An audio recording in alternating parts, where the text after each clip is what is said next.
journal. Yasmine Adoko.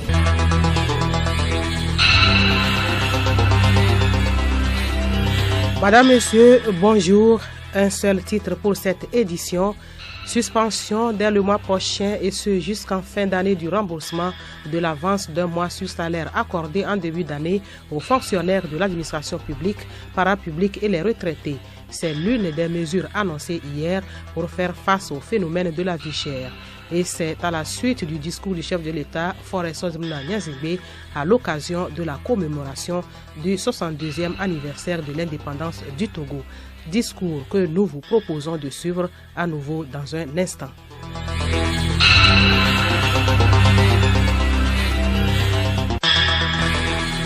Radiolomé.tg.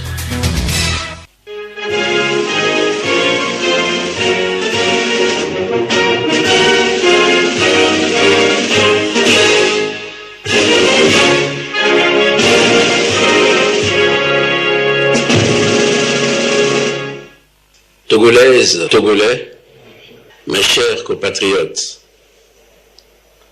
au moment où nous célébrons le 62e anniversaire de l'indépendance de notre pays, je voudrais avec vous rendre grâce à Dieu pour ses bienfaits tout au long du chemin que nous avons parcouru depuis le 27 avril 1960. Je rends hommage aux héros de l'indépendance, ces hommes et femmes, célèbres ou moins connus, qui ont chèrement payé le prix de notre liberté. Nous resterons reconnaissants à l'endroit de toutes les figures, courageuses et patriotes, qui se sont battues pour l'avènement d'un Togo libre et indépendant. Leur sens du sacrifice nourrit notre engagement à poursuivre résolument l'œuvre de construction de la terre de nos aïeux, à promouvoir son rayonnement et à préserver la cohésion sociale.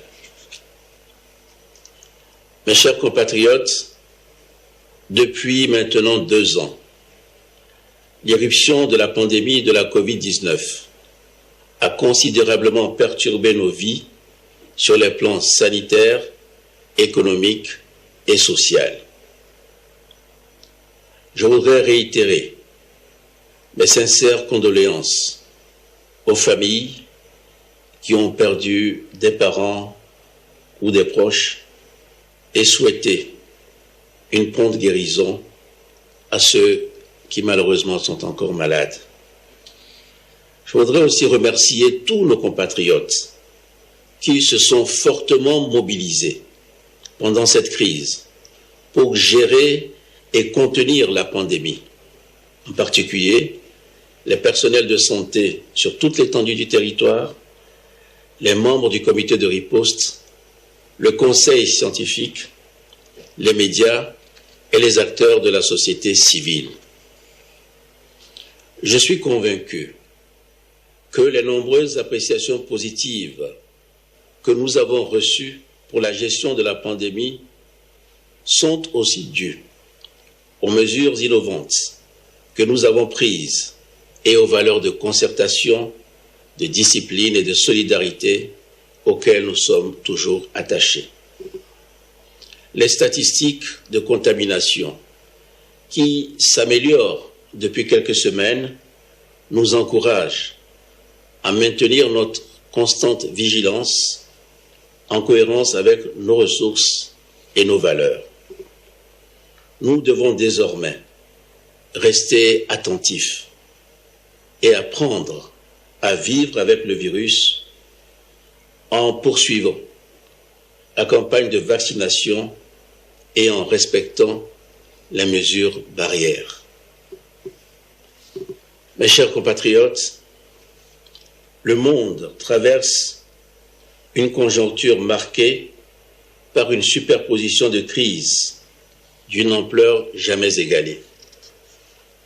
Cette situation, exacerbée par la guerre en Europe et ses conséquences, se traduit notamment par la dégradation de l'économie mondiale. Elle est particulièrement ressentie sur les prix des produits de première nécessité et des produits pétroliers et entraîne un risque majeur en matière de sécurité alimentaire. Au plan régional et sous-régional, le terrorisme et l'extrémisme violent mettent à rude épreuve la quiétude des populations et la stabilité des États. Une prise de conscience collective quant aux causes et conséquences de ces fléaux est nécessaire pour que nous travaillions tous ensemble à la recherche de solutions durables. Au plan national, l'attaque terroriste de San Luanga, dans la préfecture de Pendial, repoussée par nos forces de défense et de sécurité, a confirmé la nécessité de poursuivre nos efforts pour éradiquer ces menaces. Je salue donc l'action déterminante de nos armées qui défendent nuit et jour l'intégrité de notre territoire et assurent la sécurité des personnes et des biens. Je m'incline devant la mémoire de nos braves soldats qui ont perdu la vie dans l'exercice de leur mission, notamment au Mali. Je voudrais redire notre compassion et notre solidarité à leurs familles et à leurs frères d'armes. Mes chers compatriotes, malgré la conjoncture difficile, notre pays affiche un taux de croissance économique de 5,3% pour l'année 2021. Cette performance encourageante confirme que nous devons continuer de nous appuyer sur les forces de notre économie, mais aussi sur des mesures sociales innovantes et inclusives. La transformation structurelle de notre agriculture reste un pilier essentiel de notre politique de développement. Elle sera poursuivie par la création, à la fin de l'année, d'une agence de transformation agricole et par la restructuration et l'accroissement des capacités d'intervention du mécanisme incitatif de financement agricole, MIFA. Une attention particulière est accordée à la mécanisation et à l'irrigation pour augmenter la productivité et les rendements agricoles. Ainsi, au regard des tensions dans les circuits d'approvisionnement mondial, le gouvernement a d'ores et déjà pris toutes les mesures pour assurer la disponibilité et l'accès des producteurs aux engrais à des prix subventionnés. Togolaises, Togolais, le contexte sanitaire et sécuritaire qui perdure dans tous les pays du monde affecte notre pouvoir d'achat et notre bien-être. Nous devons toujours faire appel à nos valeurs de cohésion et de solidarité pour continuer à préserver les plus vulnérables et ne laisser personne de côté. Dans cette optique, le gouvernement a pris des mesures qui vous seront annoncées à l'issue de ce discours. Mes chers compatriotes, mon engagement reste ferme pour faire du Togo un pays résilient et poursuivre les progrès que nous avons enregistrés ensemble. Dans cette optique, les différentes initiatives de protection sociale et de modernisation seront amplifiées. Nous continuerons de nous appuyer sur une gouvernance innovante et dynamique, soutenue par les innovations technologiques pour assurer l'inclusion sociale, financière et numérique de tous nos concitoyens. Le Togo a adopté une stratégie dénommée Stratégie Togo Digital 2025, reposant sur 3 axes et visant une transformation digitale pérenne. Elle permettra notamment de faciliter les interactions de l'administration publique avec les citoyens par la numérisation progressive des procédures et des formalités.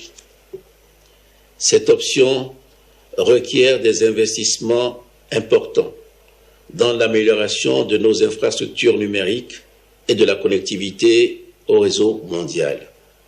Grâce au dynamisme de notre pays, nous avons récemment accueilli l'atterrissement du câble sous-marin Equiano.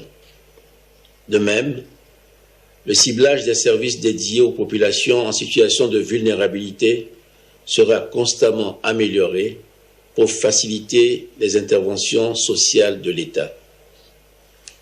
Ainsi, l'identification biométrique de toutes les personnes résidant au Togo permettra de mettre en place un registre social unique.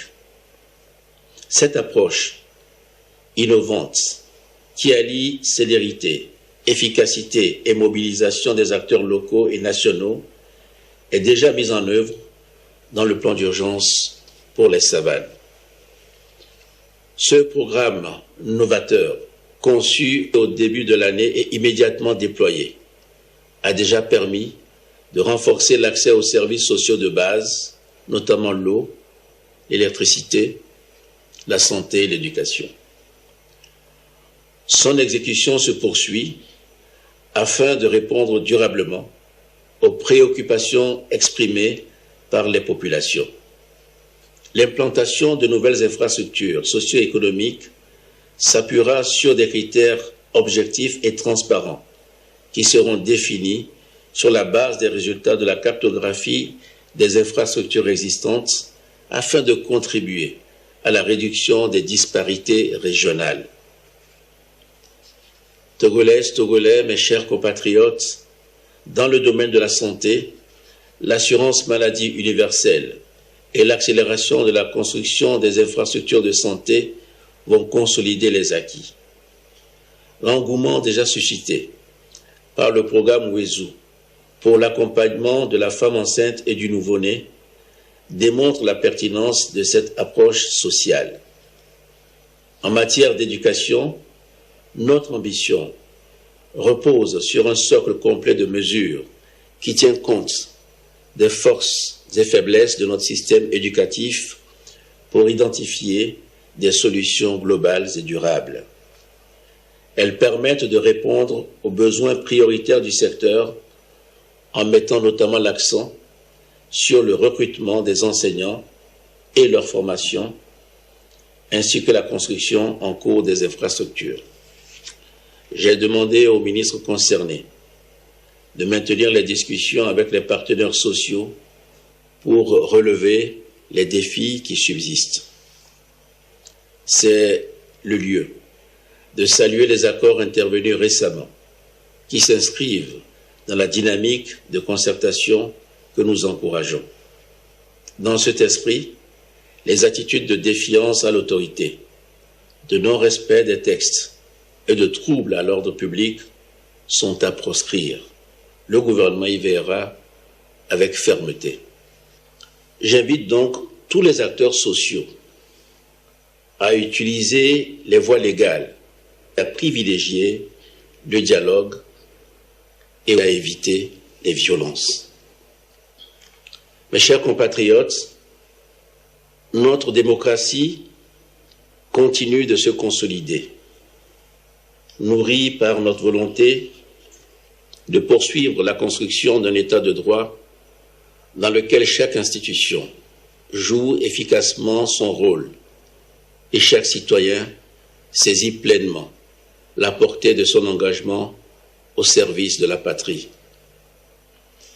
La décentralisation, qui est désormais une réalité de notre quotidien sur toute l'étendue du territoire, nous offre l'opportunité de mieux répondre aux attentes des populations.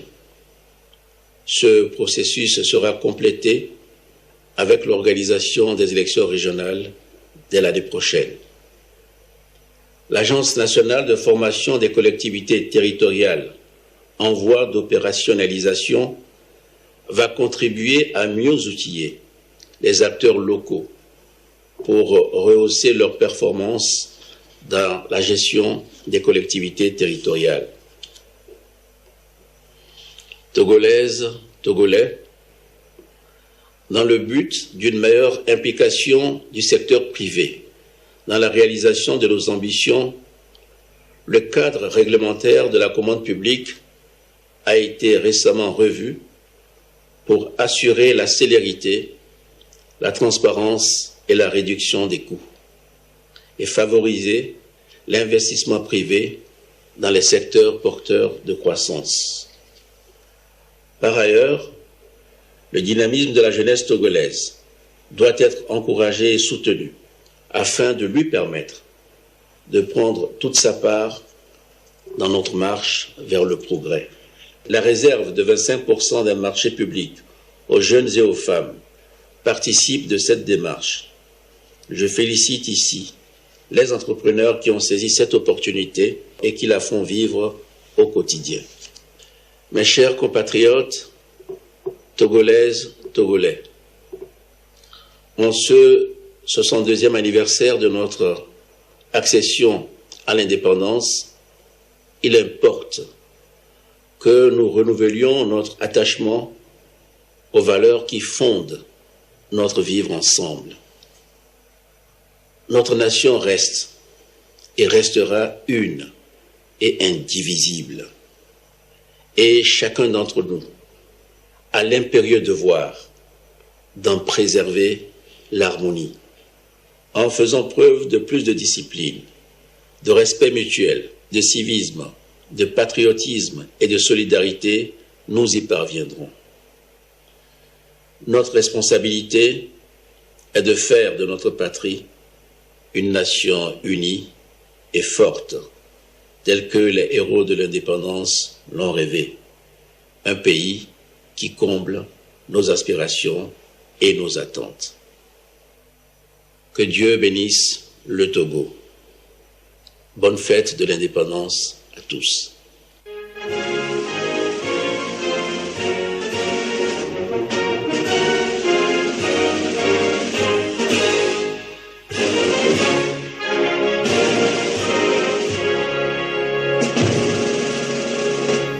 Vous venez de suivre le discours du chef de l'État marquant le 62e anniversaire de l'indépendance du Togo.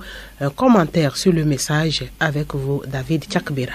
Nous avons vu un président de la République abattu, très abattu par les difficultés que vit son peuple. Cela s'est traduit dans sa voix. Et pour dire « je vis ce que vous vivez, je suis de cœur avec vous », il a pris des mesures pour alléger la souffrance des Togolais. Ces mesures vont de l'assistance des couches les plus défavorisées, vulnérables, à la subvention des intrants agricoles en passant par le renforcement de la protection sociale.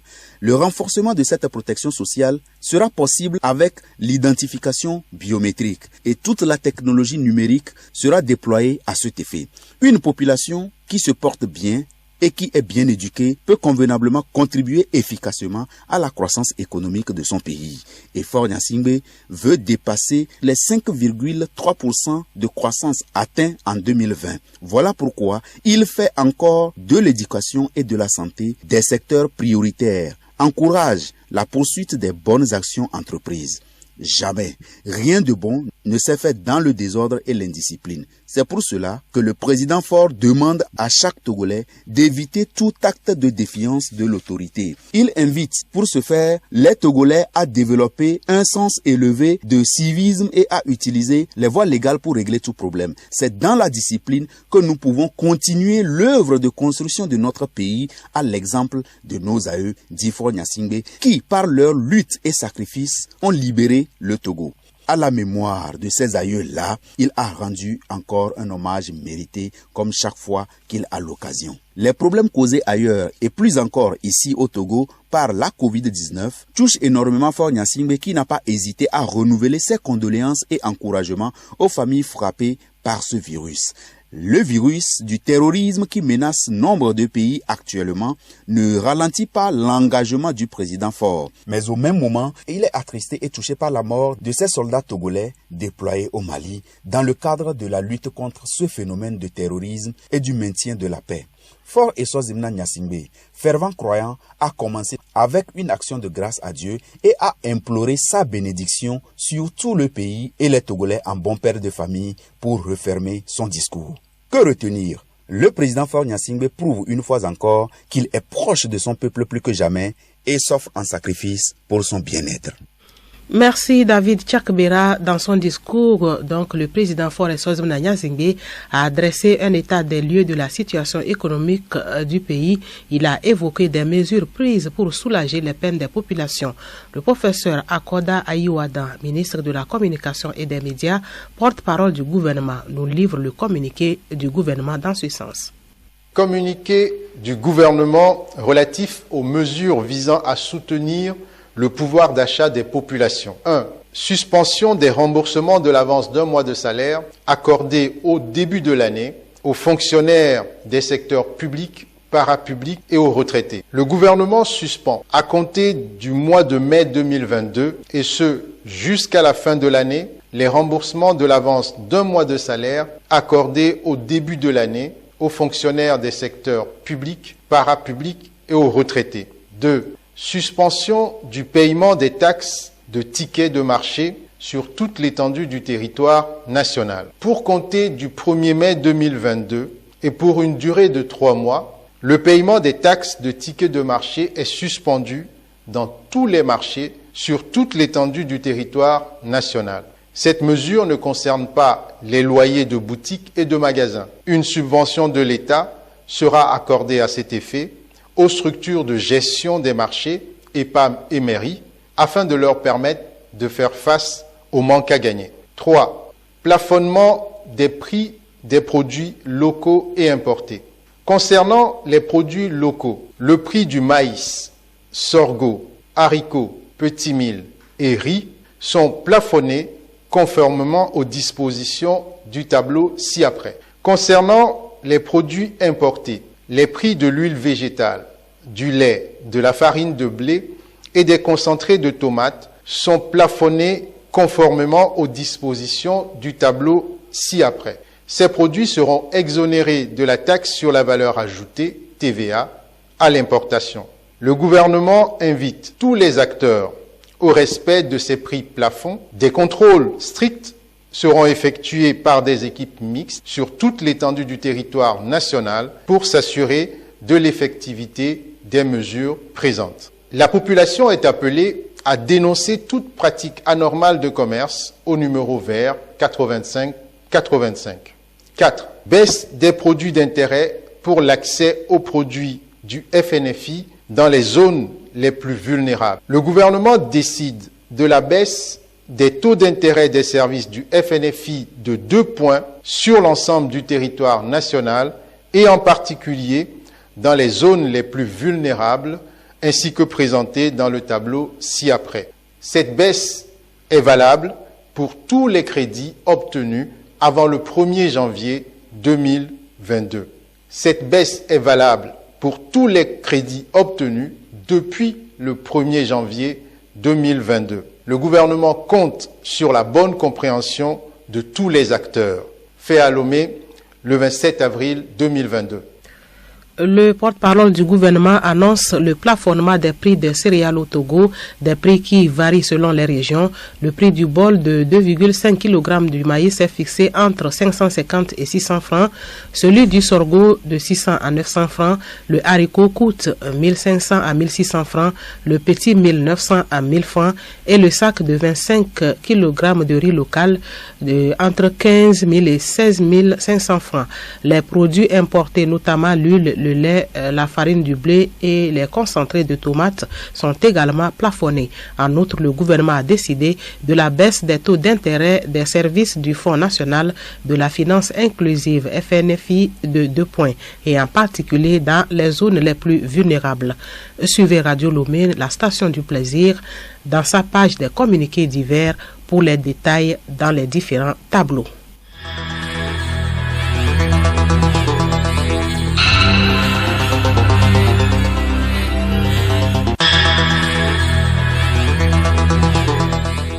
Point final à ce journal. Merci de l'avoir suivi. Bon après-midi à toutes et à tous.